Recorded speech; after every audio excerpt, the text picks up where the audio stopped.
ZPHS గురుకుల పాఠశాలలో నాకు గైడ్ టీచర్ పేరు కే పద్మనాభ టీచర్. నాకు ప్రాజెక్ట్ వచ్చేసి సోలార్ మల్టీ పర్పస్ వెహికల్. మనం ఒక రిక్షాని తీసుకోవాలి. దీనికి కంటైనర్ సర్దులు ఉండాలి ఇక్కడ వరకే.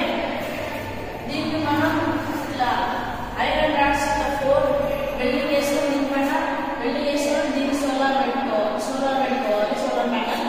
మళ్ళీ దీనికి ఇంకా ఇట్లా ఈ ఫిగర్ లో చూపించినట్టు ఇట్లా ఐరన్ రాడ్స్ ప్రిపేర్ చేసుకోండి.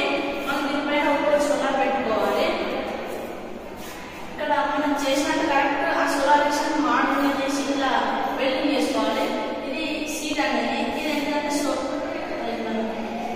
Solar caption light. ఇది ప్యాసింజర్ కి ఇక్కడ ఫ్యాన్ లైట్ ఉంటుంది. ఉడకపోసినప్పుడు ఇది వేసుకుంటే పనిపిస్తుంది.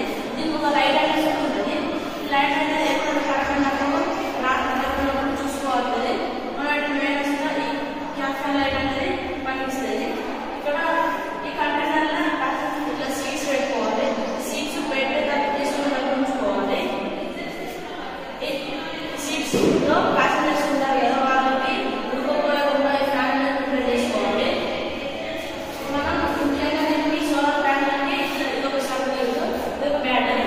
సోలార్ ప్యానల్ కి సర్క్యూట్ బ్యాటరీకి కనెక్షన్ చేసుకొని ఈ బ్యాటరీ నుంచి మళ్ళీ ఈ స్విచ్ బోర్డ్ అనేది కనెక్షన్ ఇచ్చుకోవాలి. స్విచ్ బోర్డ్ నుంచి ఈ లైట్ కి ఈ ఫ్యాన్ కి అన్ని కనెక్ట్ చేసుకోవాలి. ముందుగా ఈ సోలార్ మల్టీ పర్పస్ వెహికల్ ప్రతి దాన్ని పనిచేస్తుంది. నాకు ఈ ఐడియా ఎలా వచ్చిందంటే మా నాన్నగారు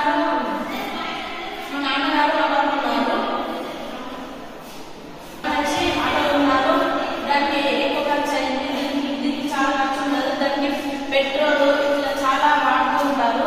దీనికి అనేది అవసరం ఉంటుంది. 2 కిలోలు నడిచి కరెంట్ ఛార్జింగ్ అవసరం లేదు. సోలార్తోనే అవసరం అవుతుంది. ఇట్లా సోలార్ రిక్షాకి ఇట్లా టైర్స్ ఉంటాయి కదా, ఇంకా ఈ టైర్స్ కి ఇక చైన్లు ఒక 10,000 RPM మోటార్ కనెక్ట్ చేసుకోవాలి. ఈ మోటార్ మళ్ళా దీనికి స్విచ్ బోర్డ్ కి కనెక్ట్ చేసుకోవాలి. దీనికి అసలు ఇక్కడ ఒక ఎక్సలేటర్ పెట్టుకోవాలి. దాంట్లో దీన్ని కనెక్ట్ చేసి ఎక్సలేటర్ పెట్టుకోవాలి. ఎక్సలేటర్ కి మళ్ళీ ఫ్యాన్ రెగ్యులేటర్ ఉంటుంది కదా, రెగ్యులేటర్స్ గా ఇది కనెక్షన్ చేయాలి. అప్పుడు ఈ రెగ్యులేటర్ అనేది ఫ్యాన్ రెగ్యులేటర్ అనేది మనకి గేర్స్ వాడుతుంది. ఫస్ట్ గేర్ వేస్తే ఇట్లా మనం ఎంత ఎక్సలేటర్ ఇస్తామో అంతే పోతుంది. అలాగే మనం పైన తీసుకుని దాన్ని పెట్టుకుంటూ ఉండాలి. ఐరన్ రాడ్స్ ఒకవేళ ఇది తీసింది అనుకో, తర్వాత ఈ సీట్ తీసింటే పొలం కాడికి కూరగాయలు కానీ ఇతర వస్తువులకు ఇట్లా బకెట్ తీసుకుపోవడం కానీ పనిపిస్తుంది. అలాగే మనం ఇట్లా నాగల్స్తో ప్రిపేర్ చేసుకోవచ్చు. దీనిగా తీసుకొచ్చి పెట్టుకోవచ్చు. ఇట్లా నట్ బల్బులతో ఫిక్స్ చేసుకోవాలి. తర్వాత అవసరమైనప్పుడు తీసేసుకొని వాడుకోవచ్చు. బిహార్ యాత్రలో ఒక ఫ్యామిలీ వచ్చు. ఇలా 4 సీట్స్ అనేది ఉంటాయి. 4 సీట్స్ లో 4 మెంబర్స్ వచ్చి ఇక్కడ ఒక ప్యాసింజర్ ఉంటాడు. ఇక్కడ ఇలా ఐరన్ రాడ్ ప్రిపేర్ చేసుకున్నప్పుడు దీనికి ఒక అర్థం అనేది పెట్టుకోవాలి. ఇక్కడ ఎండ కొట్టకుండా కనిపెట్టర్ వేసుకుందా లేదా ఇక్కడ పైన సోలార్ అనేది ప్రిపేర్ చేసుకోవాలి. సోలార్ అనేది 2 వైర్స్ అయితే సర్క్యూట్ ప్రిపేర్ చేసుకొని ఇట్లా మనం దీనికి కనెక్షన్ ఇచ్చుకోవచ్చు. స్విచ్ బోర్డ్ అనేది దేనికైనా వాడుకోవచ్చు. మన ఇంట్లో లాంటి ఏదైనా తీసుకొని ఇట్లా స్విచ్ అనేది ఇల్లు మొత్తం పడుతుంది. మనం బయట లేకుండా చీకట్లో ఉండకుండా సహాయపడుతుంది. అలాగే ఈ టైర్స్ ఉన్నాయి. ఈ టైర్స్ కి డైనమోస్ ఫిక్స్ చేయాలి. డైనమోస్ అనేది ఏంటి అంటే మెకానికల్ ఎనర్జీని కన్వర్ట్ టు ఎలక్ట్రికల్ ఎనర్జీ. ఇట్లా దీనికి ఒకటి ఈ టైర్ ఒకటి ఇట్లా కనెక్ట్ చేస్తున్నారు అనుకోండి.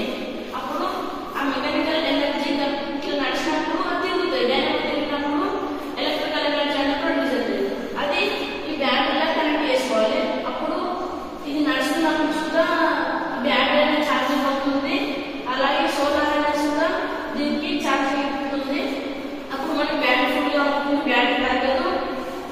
బ్యాటరీ అనేది ఫెయిల్ కాదు. ఫెయిల్ కాకుండా మనకి సర్క్యూట్ ఉంది.